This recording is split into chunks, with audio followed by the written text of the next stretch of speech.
Το 1947, το αμερικανικό ναυτικό έστειλε στην Ανταρκτική 4.700 άνδρες, 13 πλοία και 33 αεροσκάφη. Η αποστολή είχε προγραμματιστεί για 6 μήνες. Όμως, μόλις 8 εβδομάδες μετά, γύρισαν πίσω τρομοκρατημένοι. Έχασαν αεροπλάνα, έχασαν άνδρες. Και ο ναύαρχος Μπέρντ μίλησε για έναν εχθρό που μπορούσε να πετάξει από τον πόλο στον πόλο με απίστευτη ταχύτητα. Τι είδαν στους πάγους που τους έκανε να τραπούν σε φυγή? Η Ανταρκτική δεν είναι απλώς ένας τόπος καλυμμένος από πάγο. Είναι ένα περιβάλλον που μοιάζει περισσότερο με ξένο πλανήτη παρά με τμήμα της γης. Είναι ένα βασίλειο όπου η ανθρώπινη παρουσία δεν είναι ευπρόσδεκτη και όπου κάθε ανάσα μοιάζει με πρόκληση απέναντι στους φυσικούς νόμους. Το ψύχος εδώ δεν περιορίζεται στο σώμα. Διαπερνά τη σκέψη, παραλύει τη λογική και σε αναγκάζει να συνειδητοποιήσεις ότι εδώ, στον πάτο του κόσμου, δεν ισχύουν οι κανόνες που άφησες πίσω σου. Το φως εξαφανίζεται για μήνες. Το σκοτάδι απλώνεται σαν ζωντανή οντότητα, βαρύ και αδιαπέραστο. Και ο άνεμος δεν φυσά απλώς. Ουρλιάζει. Ουρλιάζει ανάμεσα στα παγόβουνα σαν να υπενθυμίζει στον άνθρωπο την αλαζονία του όταν πιστεύει ότι μπορεί να κατακτήσει τα πάντα.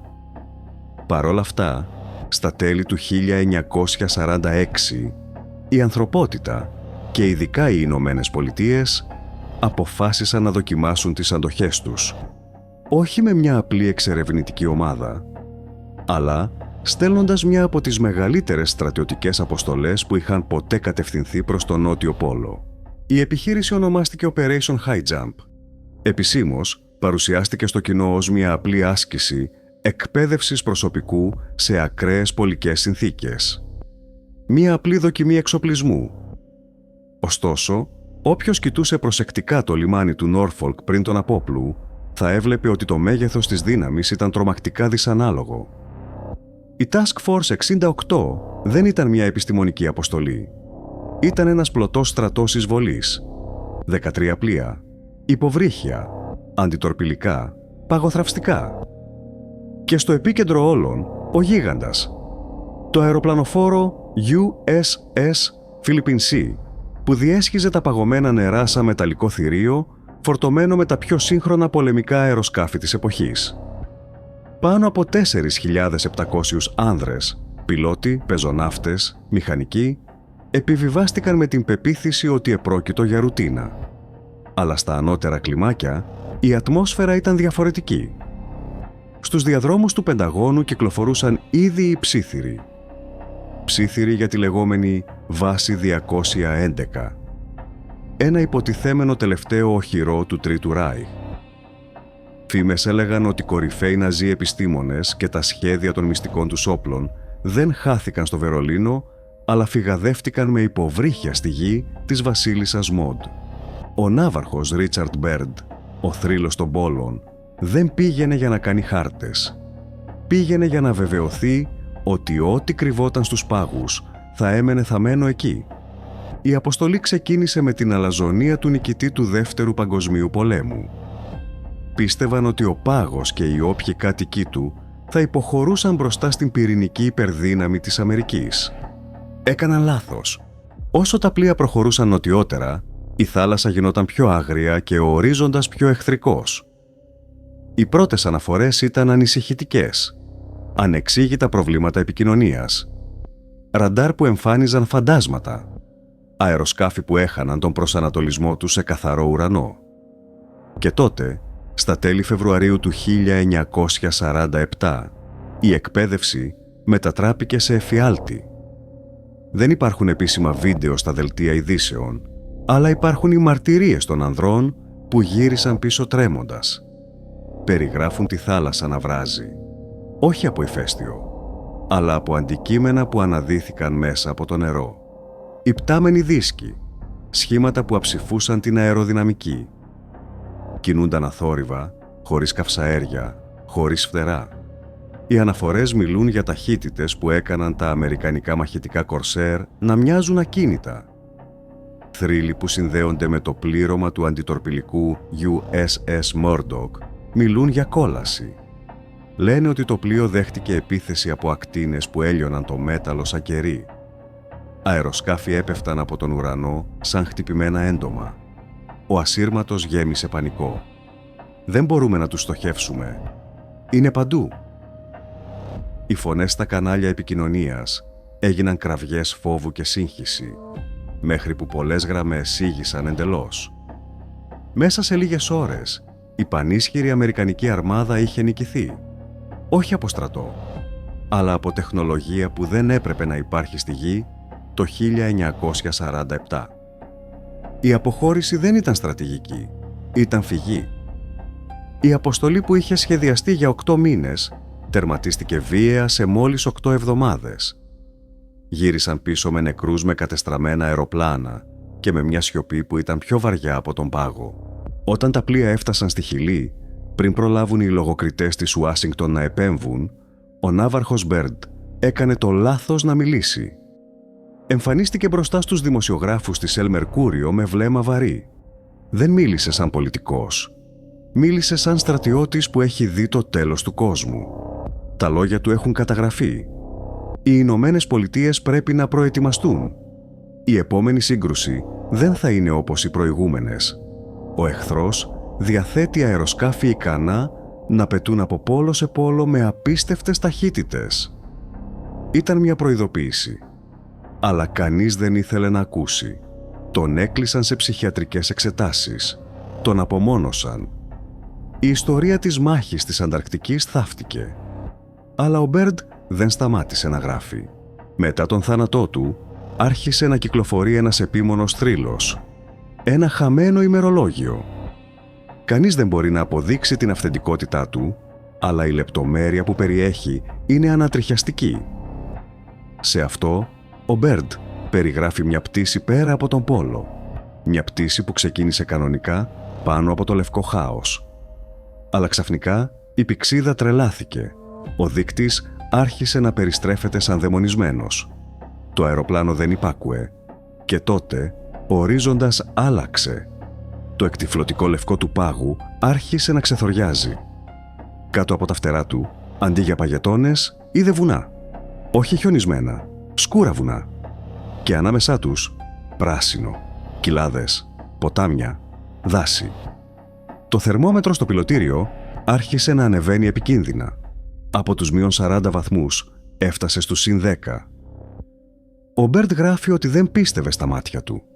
Κατέβηκε χαμηλότερα και τότε είδε κάτι που αψηφούσε κάθε λογική. Ένα ζώο, τεράστιο, τριχωτό, με μεγάλους χαυλιόδοντες. Ένα μαμούθ, ζωντανό, να περπατάει νοχελικά μέσα στην κρυφή κοιλάδα, σαν να μην είχε περάσει ούτε μέρα από την εποχή των παγετώνων. Πριν προλάβει να συνειδητοποιήσει που βρισκόταν, το αεροσκάφος του πιάστηκε από μια αόρατη δέσμη. Οι δίσκοι, οι λεγόμενοι Flügelrads, εμφανίστηκαν ξανά. Αυτή τη φορά δεν επιτέθηκαν. Τον συνόδευσαν, σαν τιμητική φρουρά. Ο ασύρματος ζωντάνεψε. Μια φωνή καθαρή με μια παράξενη προφορά του μίλησε. «Καλώς ήρθες, ναύαρχε, στο βασίλειό μας. Θα προσγειωθούμε σε 7 λεπτά». Η πόλη που αντίκρισε δεν έμοιαζε με ανθρώπινη κατασκευή. Έλαμπε σαν ουράνιο τόξο, χτισμένη από ένα υλικό που έμοιαζε με κρίσταλο, αλλά είχε την αντοχή του ατσαλιού. Εκεί οδηγήθηκε μπροστά σε μια οντότητα. Τον αποκαλεί στο ημερολόγιο ο δάσκαλος, The Master. Η περιγραφή του Μπέρντ είναι κρίσιμη. Δεν περιγράφει έναν γκρίζο εξωγήινο. Περιγράφει έναν ψηλό, με χαρακτηριστικά ευγενικά, αλλά και τρομακτικά αρχαία. Τα μάτια του έμοιαζαν να κουβαλούν τη γνώση χιλιάδων ετών. Εδώ είναι που η ιστορία συνδέεται με κάτι πολύ παλαιότερο από τους Ναζί. Οι ερευνητές που μελέτησαν το ημερολόγιο πάγωσαν όταν συνέκριναν την περιγραφή με ένα απαγορευμένο βιβλίο, το βιβλίο του Ενόχ. Ο Ενόχ περιγράφει τους εγρηγόρους, τους Watchers, τους έκπτωτους άγγελους που κατέβηκαν στη γη, έδωσαν απαγορευμένη γνώση στους ανθρώπους και για τιμωρία φυλακίστηκαν από τον Θεό. Πού φυλακίστηκαν? Ο Ενόχ είναι ξεκάθαρος. Πήγα στα πέρατα της γης και είδα έναν τόπο που έκαιγε με φωτιά και πάγο. Εκεί ήταν η φυλακή των αγγέλων. Η θεωρία είναι σοκαριστική. Ο Μπέρντ δεν βρήκε εξωγήινους, βρήκε τους φύλακες. Ο δάσκαλος του έδωσε ένα μήνυμα. Δεν τους ένοιαζαν οι πόλεμοι των ανθρώπων. Τους ένοιαζε μόνο ένα πράγμα: η πυρηνική ενέργεια. «Παίζετε με δυνάμεις που δεν κατανοείτε», του είπε. Η Χιροσίμα ταρακούνησε τα θεμέλια του κόσμου μας. Αν συνεχίσετε, θα προκαλέσετε μια καταιγίδα που θα σαρώσει τον πολιτισμό σας. Δεν ήταν απειλή. Ήταν προειδοποίηση από κάποιον που φυλάει κάτι επικίνδυνο. Ο Μπέρντ αφέθηκε ελεύθερος για να μεταφέρει το μήνυμα.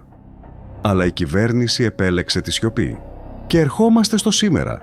Αν όλα αυτά είναι παραμύθια ενός τρελού ναυάρχου, τότε εξηγήστε μου το εξής. Γιατί η Ανταρκτική είναι το πιο προστατευμένο μέρος στον πλανήτη.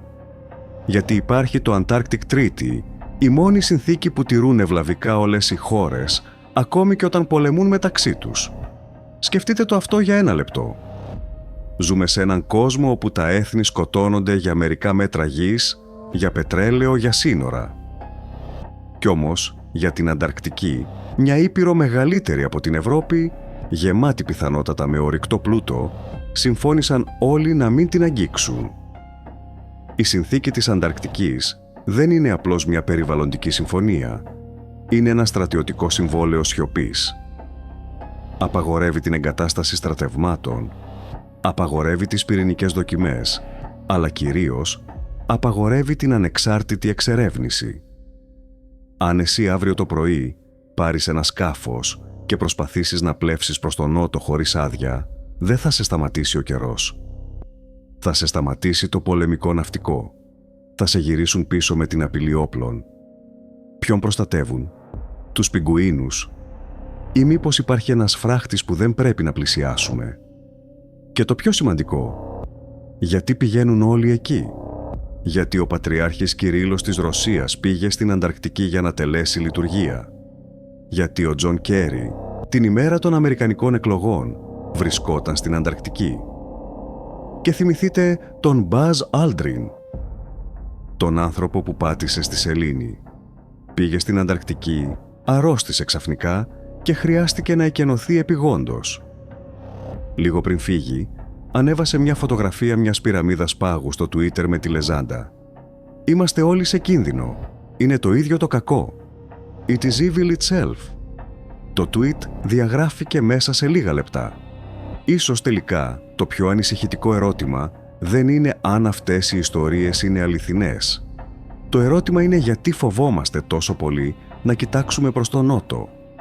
Αν οι πάγοι της Ανταρκτικής κρύβουν κάτι, τότε πρέπει να αναρωτηθούμε με ειλικρίνεια. Τα τείχη από πάγο υπάρχουν για να κρατούν εμάς απ' έξω ή για να κρατούν εκείνους μέσα? Και τώρα που οι πάγοι λιώνουν, η πόρτα ανοίγει